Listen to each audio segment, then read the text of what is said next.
الحمدللہ رب العالمین والصلاة والسلام علی سید المرسلین اما بعد فاعوذ باللہ من الشیطان الرجیم بسم اللہ الرحمن الرحیم انما ولیکم اللہ ورسولہ والذین آمنوا الذین یقیمون الصلاة ویؤتون الزکاة وهم راکعون۔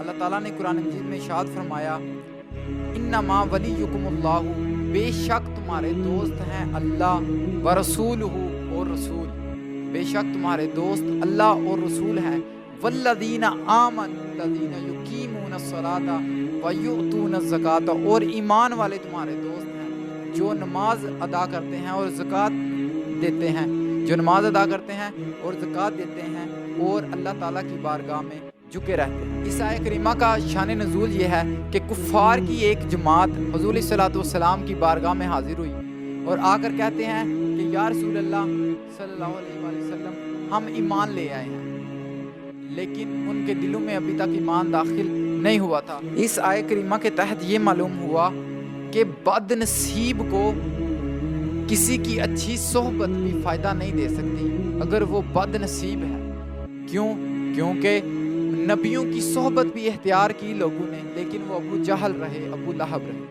نبی کی صحبت بھی اتنی دیر تک فائدہ نہیں دے سکتی جتنی دیر تک تم اپنے دلی طور پر یہ یقین نہیں کرتے کہ میں اللہ اور رسول کے تابع ہوں، میں اس ہستی کو ماننے والا ہوں۔ جب تک تم دل سے ایمان نہیں لے کے آتے، زبان سے کہہ بھی لیا لا الہ تو کیا حاصل، دل و نگاہ مسلمان نہیں تو کچھ بھی نہیں، دل سے بھی آپ نے ماننا ہے کہ میں ایمان لے کے آیا ہوں۔ صوفیاء فرماتے ہیں دوست ایسا ہونا چاہیے جو قبر میں اور آخرت میں کام آئے۔ امام حسن بصری لوگوں کو یہ ارشاد فرمایا کرتے تھے کہ لوگوں دوستیاں ایسی رکھنا جو اللہ اور رسول کے قریب کر دیں، دوستیاں ایسی رکھنا جو دین کا کام کرنے میں تمہارا ساتھ دیں، دوستی ایسی نہ رکھنا جو دنیا میں بھی رسوا کرے اور آخرت میں بھی رسوا کرے۔ حضور داتا گنج بخش علی حجویری رحمۃ اللہ تعالی علیہ ارشاد فرماتے ہیں کہ دوستیاں دو قسم کی ہیں، دوست یا تو عمر میں آپ سے چھوٹا ہوگا یا پھر عمر میں آپ سے بڑا ہوگا۔ اگر وہ آپ سے چھوٹا ہے تو اس کو آپ سے فائدہ پہنچنا چاہیے، اور اگر وہ آپ سے بڑا ہے تو پھر آپ کو اس سے فائدہ لینا چاہیے۔ یعنی کہ تمہاری کوئی بھی صحبت، کوئی بھی دوستی ایسی نہیں ہونی چاہیے کہ جو دینی فائدے سے خالی ہو، دینی فائدہ اس میں ہونا چاہیے، آخرت کا فائدہ ہونا چاہیے، اور وہ دوستی اللہ اور رسول کے قریب کرے۔ میرا موضوع بھی یہی ہے کہ صحبت کے اثرات اور نوجوان نسل کی زندگی، میرا یہ موضوع ہے کہ نوجوانوں کی زندگی ہے اور صحبت کتنا اثر کرتی ہے۔ تو ہمیں تمام جوانوں سے میں مخاطب ہوں کہ ہمیں اپنی دوستیاں ایسی لگانی چاہیے، ہمیں اپنی دوستیاں ایسی، صحبتیں ایسی اختیار کرنی چاہیے، مجلسیں ایسی اختیار کرنی چاہیے کہ جدھر بیٹھو اور اللہ اور رسول کی یاد آئے، اللہ اور رسول کے قریب ہو جاؤ۔ ادھر رک کر کے ایک بات عرض کرنا چاہوں گا کہ کیا فائدہ ایسی دوستی کا جو دینی فائدہ نہ دے، کیا فائدہ ایسی دوستی کا جو اللہ اور رسول سے دور کر دے۔ ٹھوکر مارو ایسی دوستیوں کو، ایسی صحبتوں کو، ایسی مجلسوں کو، چھوڑ دو جن میں غیبت بھی ہے، جھوٹ بھی ہے، گناہوں کی لذت ہے، گناہوں کی لذت کے سوا کچھ بھی نہیں۔ اور بالخصوص جوانی میں یہ شیطان بہت زیادہ حملے کرتا ہے۔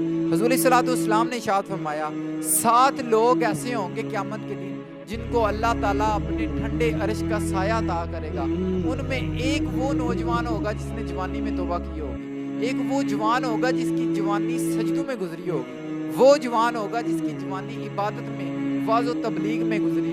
قرآن مجید میں اللہ تعالیٰ ارشاد فرماتے ہیں کنتم خیر امتی اخرجت للناس، تم بہترین امت ہو جو لوگوں کے لیے پیدا کی گئی ہے تاکہ تأمرون بالمعروف وتنہون عن المنکر، جو نیکی کا حکم دیتے ہیں اور برائی سے منع کرتے ہیں۔ جوانی کے بارے میں پوچھا جائے گا جوانی کہاں گزاری؟ مجنوں بن کر چوکوں میں کھڑا تو نہیں رہا، پارکوں کے ارد گرد پروانوں کی طرح گھومتا تو نہیں رہا، تیری نظر بدکاریاں تو نہیں کرتی رہی، اپنی خواہشات کا غلام بن کر زندگی تو نہیں گزاری، 4 انچ سکرین کے ساتھ ساری رات بدکاریاں تو نہیں دیکھتا رہا۔ جوانی کے بارے میں پوچھا جائے گا جوانی کہاں گزاری؟ جوانی مستانی ہے یہ کہہ کر تو نے ہر ضابطے سے چھٹی تو نہیں کر لی، یا پھر جوانی کے تقدس کو تو نے محفوظ رکھا. تیری جوانی گزری تو پوری پوری رات تیری جوانی سجدے میں گزری. تیری جوانی گزری تو تو نے لوگوں کو اللہ رسول کے قریب کیا. تیری جوانی گزری تو لوگ تیرے سے پیار کرنے لگے. میرے اور آپ کے آقا مولا صلی اللہ علیہ وآلہ وسلم نے ارشاد فرمایا جو جوان جوانی میں توبہ کرے، فرمایا سنو لوگوں میں اللہ کا محبوب ہوں، اور جو جوان جوانی میں توبہ کرے وہ بھی اللہ کا محبوب. تمہاری جوانی اتنی خوبصورت اور پاک ہونی چاہیے کہ محمد عربی کو دیکھیں، محمد عربی تمہاری جوانی کو دیکھیں تو تمہاری جوانی پہ رشک آئے. اپنی جوانی کو یوں ہی ضائع نہ کرنا. تمہاری جوانی پاکیزہ تر ہونی چاہیے.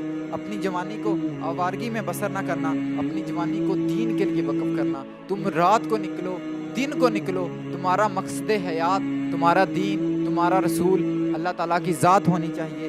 جوانی کا مزہ ہی اللہ تعالیٰ کے ساتھ عشق کرنے میں ہے.